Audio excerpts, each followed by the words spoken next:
பிளஸிங்குள்ள method பாருங்களேன். உங்ககிட்ட என்ன இருக்குது? 5 அப்பம் 2 மீனை கொண்டு 5000 பேருக்கு ஆகாரம் கொடுக்கிறதுக்கு உங்ககிட்ட என்ன இருக்குன்னு கேட்கிறாரு. அல்லேலூயா சொல்லுமா. இதான் காட்ஸ் வேஸ், காட்ஸ் மெத்தட், தேவனுடைய கையாளும் விதிமுறை. உங்ககிட்ட என்ன இருக்கு? அந்த அம்மா சொன்னாங்க, ஒரு குடம் எண்ணெய், கொஞ்சம் எண்ணெய் போதும்.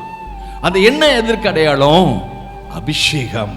தேவன் தந்த அபிஷேகம், தேவன் தந்த வல்லமை, தேவன் தந்த பலன், தேவன் மேல் வைக்கிற விசுவாசம், அந்த எண்ணெய் அவ வாழ்க்கையில ஒரு நாளும் குறைஞ்சு போகவே இல்லை.